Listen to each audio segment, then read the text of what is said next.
Hello, Taurus, Sun, Moon, Rising, and Venus signs. Kamusta kayo? Sana po nasa mabuti kayong kalagayan. Welcome back po sa Star Tarot. Kung bago kayo rito, welcome din kayo. Thank you sa inyong support. I truly appreciate it. God bless you all. Una mensahe po ninyo, flowers, be generous, success and emotional fulfillment are yours. Ayan. So, naturally naman si Taurus, generous din naman kayo, mapagbigay din naman kayo, ma-share din naman kayo ng mga blessings na natatanggap ninyo. Kaya, ayun, patuloy din no, ang pagbuhos sa inyo ng tagumpay, patuloy din ang pagbuhos sa inyo ng mga biyaya no, na nanggagaling sa universe. Kaya naman, siguro, ngayon, you are blessed and you are going to be feeling emotionally fulfilled. Kasi siguro, you're filled with blessings din sa ngayon. Kaya masayang masaya kayo. Maaaring yung mga pangarap ninyo, mga wishes ninyo, baka may katuparan na yan, ano? Sa ngayon, kaya you are going to be emotionally fulfilled. Kaya napaka-blessed din ninyo, napaka-swerte. We have dragonfly. Have confidence during this time of great joy, renewal, and connection to spirit. No? So, napakaganda rin ito. Parang you are focusing more on your spiritual life sa ngayon. Renewal, no? Mahalaga din ito sa inyo sa ngayon. Maaring parang bibigyan ninyo ngayon ng iba yung paglilinis, no? Ang sarili ninyo, lilinisin ninyo ang buhay ninyo, ang energy field ninyo, decluttering your life, siguro is one of those things na gusto mong gawin, no? Sa buhay din sa ngayon. And also, connection to spirit. Siguro din, mas bibigyan mo ng oras sa ngayon ang pag-build, no? ng bridge between you and God, between you and the spirit realm, no? Taurus. Lovers, there are two paths ahead. Be true to yourself. Ayan. So, siguro merong rito,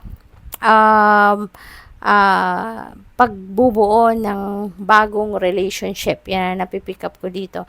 Baka this is, strong bond between two people in love sa ngayon, no? So, maaring ang iba sa inyo, baka ngayon nyo pala makikilala yung twin flame ninyo, yung eternal love ninyo, yung magiging jowa ninyo, yung ganon. So, good luck sa'yo. We have unicorn. Success, hope, freedom, healing, and magic are all available to you if you just believe. Napakaganda, 'di ba? Kung naniniwala kayo na deserve ninyo ang tagumpay, no? Ang hope, ang freedom, ang healing, and magic.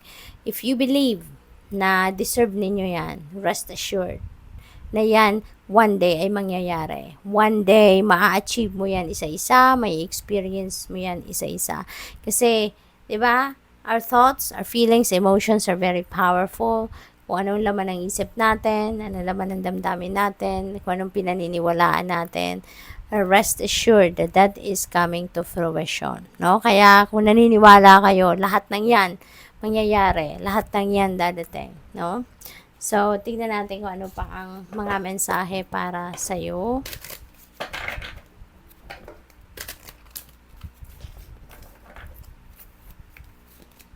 We have making a difference. Wow, napakalaki ng inyong mission sa ngayon. Sabi dito, may inner light shines far and wide. Taurus, this is your mission and life sa ngayon, to make a difference in the lives of many. And maybe, ang iba nga sa inyo, baka nagagawa nyo na yan, nangyayari na yan, pero unaware lang kayo. No? Pero yung mga tinutulungan ninyo, yung mga tao na nagiging recipient ng inyong kind deed, no?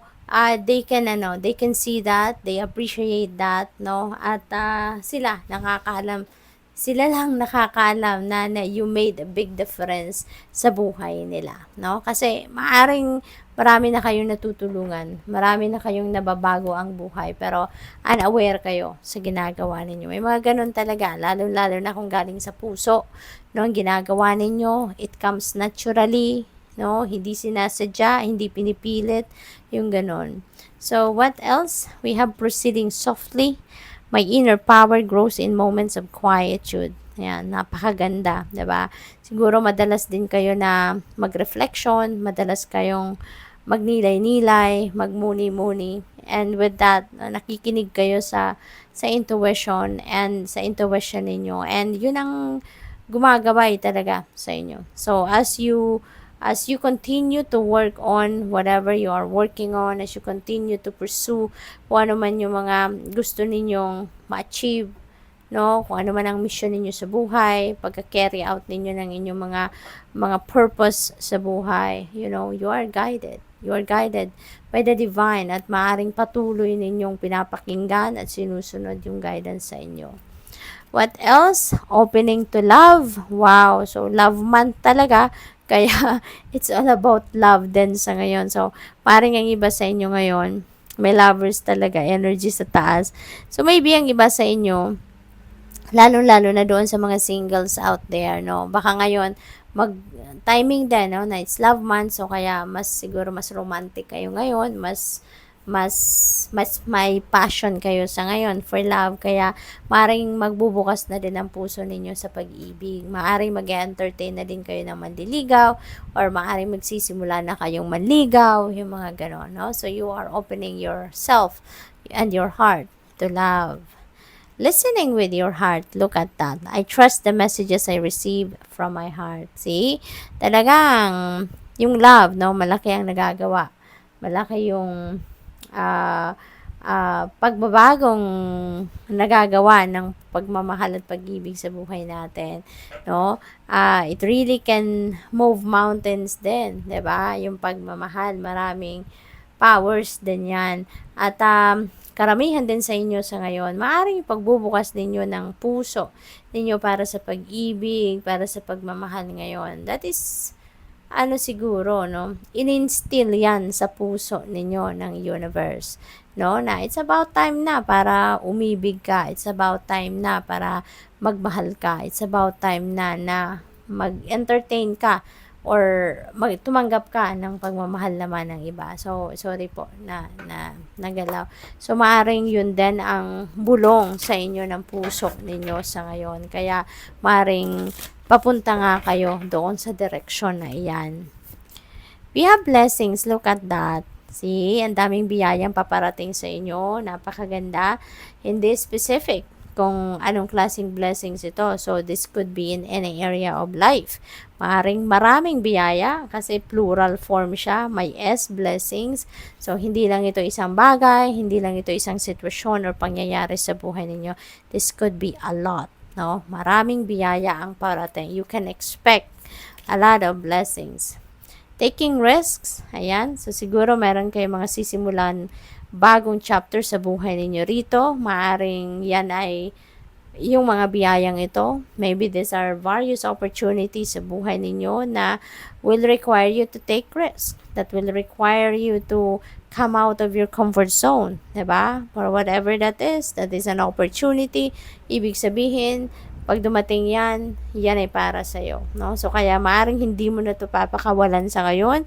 You are going to take the risk, no? Because siguro you can feel, no? Dahil may guidance ka naman ng universe, you can feel na it is yours talaga. Embracing, ayan, so you are definitely going to embrace the kind of life na nag-unfold sa buhay ninyo sa ngayon, Taurus. Napakaganda. Parang, nag-pick up ko dito na parang you are really opening your heart, expanding your heart, at kung ano ang meron ngayon sa buhay ninyo, as in wholeheartedly, buong-buo mong tinatanggap ito, buong-buo mong niyayakap ito. And then, ino-own mo talaga na this is mine, this is me now, no?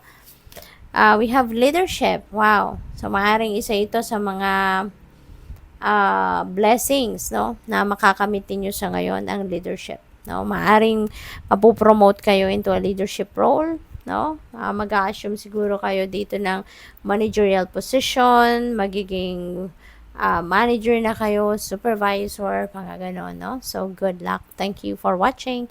Love and light. Namaste.